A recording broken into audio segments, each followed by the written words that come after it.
Um, so since Johnny mentioned it, it wasn't part of what I was going to speak about at this point, but I was told now I have 15 minutes and I only planned for about 4 or 5. So the idea last year, I was actually approached as we did our minyan for the first time last year on Tisha B'Av.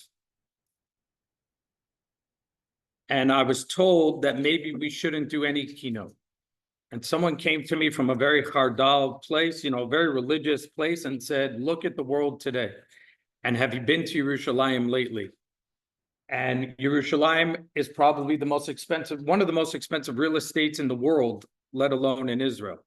And they said, what are we mourning? How can we sit here and talk about destruction when we're seeing almost a rebuilt Yerushalayim? And I brought this individual man to one of my Rebbeim, and he needed to learn the idea of what we're actually mourning.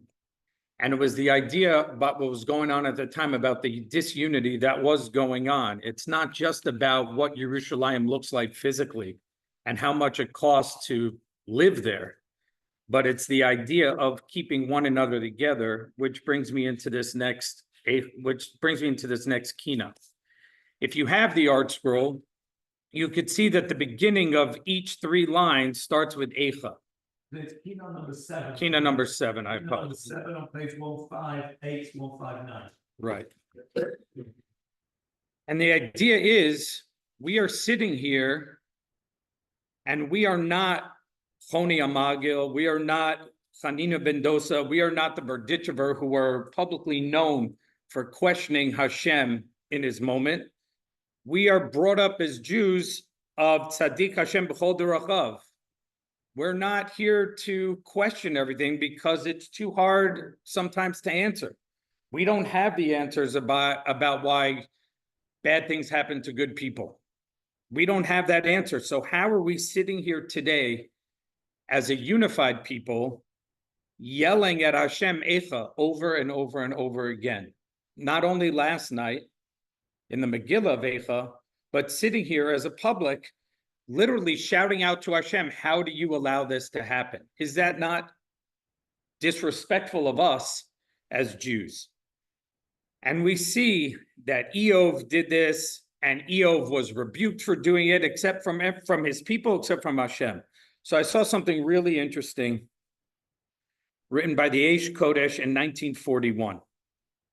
So this is obviously during the time of the Holocaust, and I'm gonna read a little bit before I stop reading. In our grief, we see amongst those who believe, it was always wholeheartedly, there are certain individuals whose faith has been damaged through these events.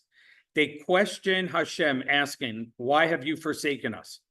If we are being tortured in order to bring us close to the Torah and worship, then why, on the contrary, is the Torah and everything holy being destroyed? Now, if a Jew, he says, utters these words in a form of prayer or supplication, it is an outpouring of his heart and is considered a good thing.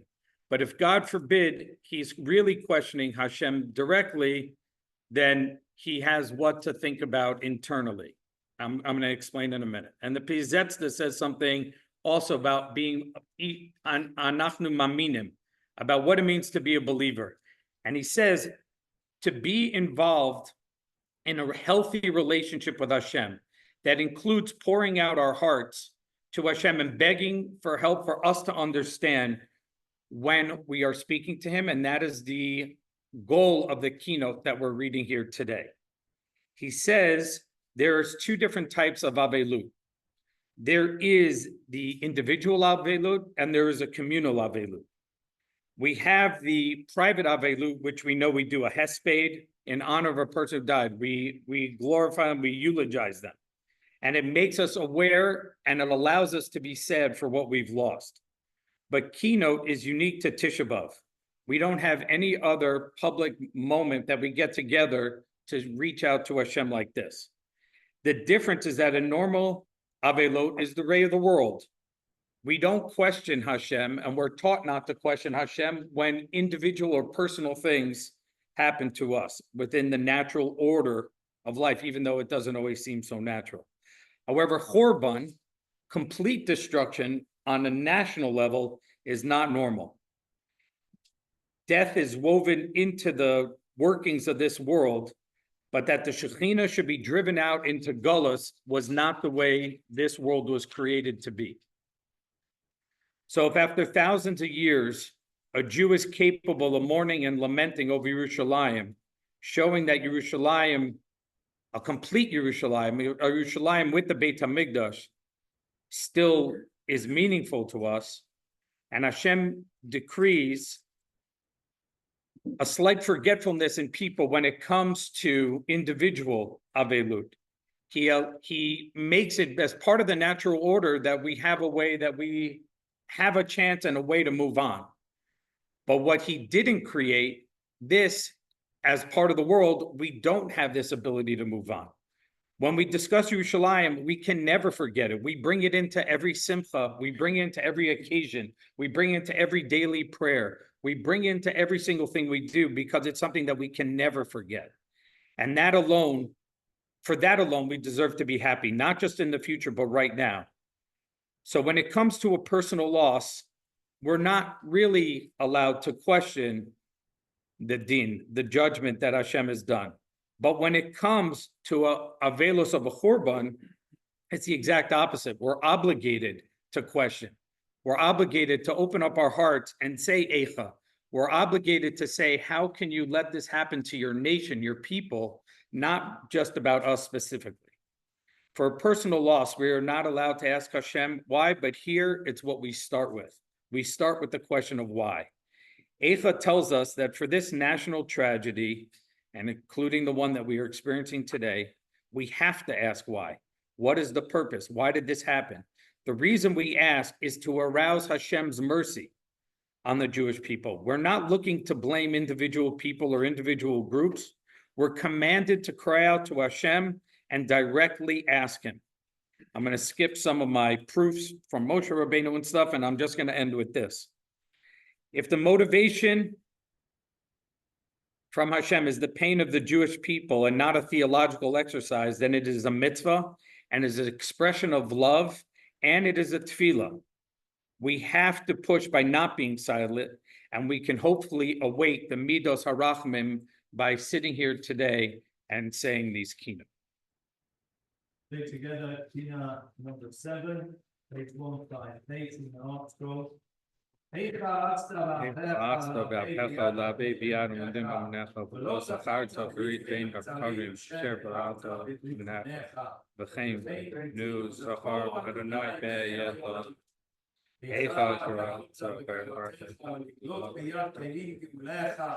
ולא זכרת בליגת גילוי דרך אשר דלקת להתגלך.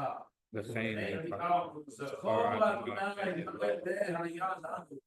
איכה התרחקת בהגיונך להדוף ביד חוללים המונך. ולא זכרת בייעוד בית הכנסת אשר ימת לביעודך.